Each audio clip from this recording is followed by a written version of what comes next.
Eu vou utilizar o heredograma igual ao da aula de heredogramas para explicar uma outra regra de probabilidade, que é a regra do e ou. Geralmente, a dúvida dos casais que procuram geneticistas não é apenas de herdar uma coisa ou uma patologia, são diversas patologias. E nesses cálculos de probabilidade, então, utiliza-se essa regra do e ou. Primeira coisa que foi feita nesse problema é saber quais eram os genótipos dos pais.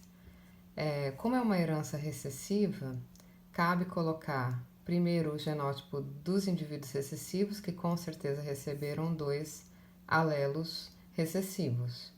E dessa forma é possível descobrir o dos demais indivíduos. Por exemplo, os pais desse indivíduo recessivo, eles só poderiam ser azão, azinho, porque esse indivíduo recebeu um azinho da mãe e um azinho do pai, certamente, porém esses pais não tinham a característica recessiva, então necessariamente teriam que ter um alelo dominante. Então eles são azão, azinho. Essa menina, irmã desse rapaz com albinismo, ela não tem albinismo ou outra herança recessiva. Estou aqui utilizando o albinismo. Ela não tem essa herança recessiva, então certamente ela tem um alelo dominante, um alelo representado por uma letra maiúscula, azão. Não sabemos, não é possível dimensionar se ela recebeu um alelo recessivo ou um alelo dominante do outro pai.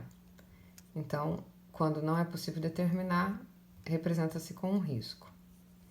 Esses indivíduos todos aqui só poderiam receber de sua mãe um azinho. Porém, nenhum deles apresenta característica recessiva, então certamente eles também têm um alelo dominante.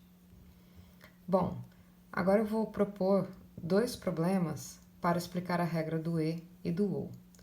Quando há um interesse de saber a ocorrência de 2 eventos simultâneos, de 2 eventos que aconteçam ao mesmo tempo, se usa a palavra e. Por exemplo, eu poderia perguntar qual a probabilidade desse casal ter um filho menino e com a herança recessiva, ou seja, ter um menino que tenha o genótipo do seu pai. A probabilidade de qualquer casal ter um menino ou uma menina é de 50%. Utilizando o quadro de Punnett, é possível perceber que nos cruzamentos desse casal podem ter 50% de chances de ter um indivíduo que apresentam os 2 alelos recessivos para aquela característica. Então, a probabilidade de ter um menino é de meio, ou 50%, e a probabilidade de ter uma herança recessiva, nesse caso aqui, também é de 50%.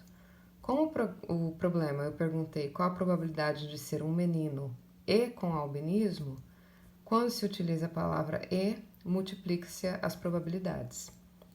E a multiplicação de frações é extremamente simples. Os denominadores de cima são multiplicados e os de baixo são multiplicados. Porém, se eu tivesse perguntado qual a probabilidade desse casal ter uma menina ou um filho que carregue um alelo recessivo, porém não tenha a doença, ou seja, ou um filho heterozigoto. A probabilidade de ter uma menina, assim como a probabilidade de ter um menino, é de meio, ou de 50%. Neste quadro, a probabilidade desse casal ter um filho heterozigoto para a característica em questão também é de 50%, ou seja, de meio.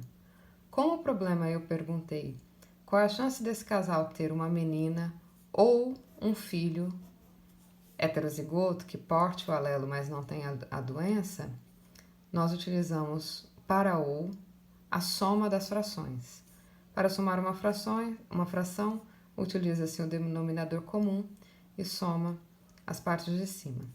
Essa é a regra do e do ou.